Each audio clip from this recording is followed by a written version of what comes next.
isso, Gigante da Colina? Vamos falar do seu time? É, o que, Gigante da Colina? É mesmo? Ele está me falando, ele está falando aqui. O quê? Repete aí, Gigante. Ih, está dizendo o Gigante da Colina, o Vasco passará o Flamengo no final de semana e entrará na zona da Libertadores. Será? É a terceira rodada que ele está tentando. É a terceira rodada. Será, hein? O Gigante da Colina está otimista. O Vasco é o assunto. Vamos lá. Olá, amigos do Fox Sports. O Vasco se prepara para enfrentar o São Paulo neste domingo aqui em São Januário e vai ser a 12ª partida do técnico Zé Ricardo.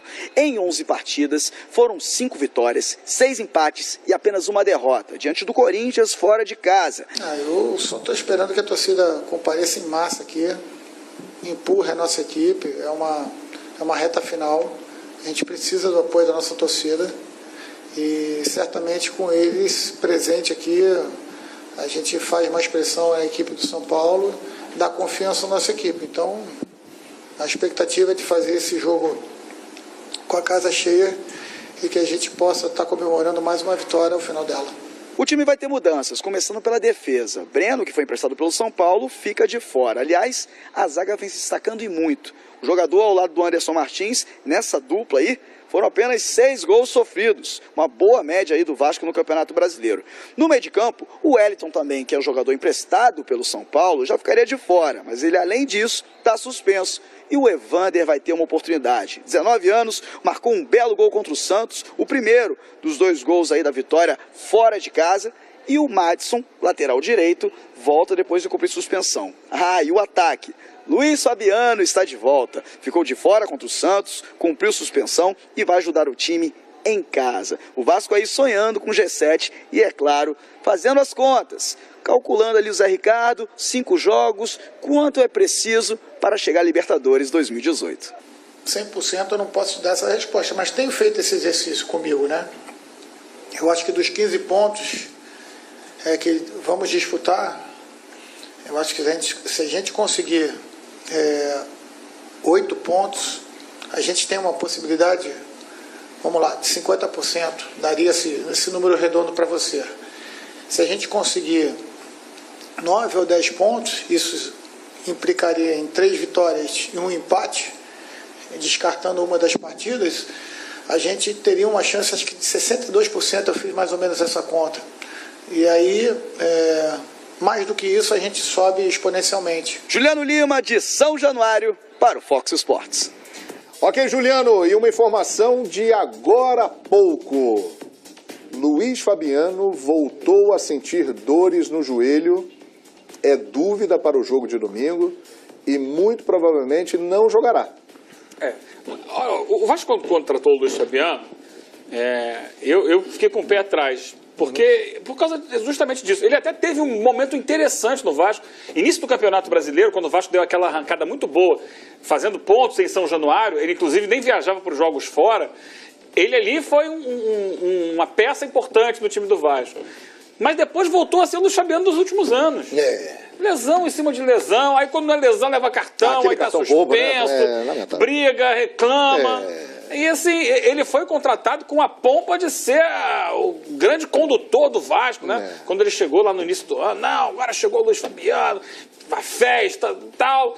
Ele escolheu o Vasco, aí ficavam nas redes sociais da mulher dele, não, vai voltar, tá na China, tá no Brasil, vai pro Rio, não sei o quê. E tiro na água. Com uma contratação, tiro na água. Nada contra ele pessoalmente, não. Que não deu retorno algum para o Vasco, a não ser num curto período no início do Campeonato Brasileiro. Não emplacou. Seria muito legal, ou será, se ele puder jogar, o Luiz Fabiano contra o São Paulo. Sim. Tem mais essa. O Luiz Fabiano jogou tantas vezes contra a Ponte Preta, dizendo que a Ponte é a mãe dele. E o São Paulo é o quê? O São Paulo deve ser o pai. É o padrasto? O Luiz Fabiano começou bem na Ponte Preta, Campeonato Paulista de 2000, apareceu bem na Ponte, mas a casa dele foi o São Paulo durante tanto tempo. É o terceiro maior goleador da história do São Paulo. Falando nisso, o São Paulo não terá, depois do Hernanes, o seu principal jogador no momento, que é Cueva. Cueva está na seleção peruana, o Militão continua machucado. A Bíblia do Brasileirão diz aqui, segura aqui porque não tem erro. Sidão, Araruna, Arboleda, Rodrigo Caio e Edmar. Jusilei, Marcos Guilherme, Petros, Hernanes e Shailon. deve ser o substituto do Cueva. E o Prato... Ele jogou mal ontem. Assim, Não sim, sei, seu time improvável. Sim, Se não for o Shailon, quem é o deve Lucas ser? Fernandes. Fernandes que entrou no segundo tempo. entrou bem. Lucas Pode Fernandes? ser, Tá. pode Jogou ser. melhor.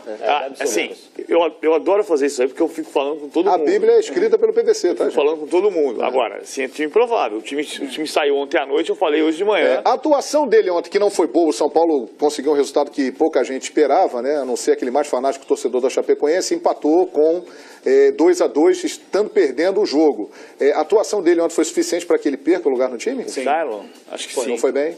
Ele foi mal, não construiu nada e ainda perdeu a bola que originou o contra-ataque aí desse pênalti. Marcos Guilherme. É uma bola boba, que ele tinha dominado no campo de ataque, e aí perdeu, e aí saiu o contra-ataque e o pênalti que foi o segundo gol da Chape. Sobre o jogo de ontem, João, Sim. é importante destacar, porque eu fiquei batendo aqui na segunda-feira, e o mundo, e com muito mérito, aplaude o Hernanes no São Paulo. Sim.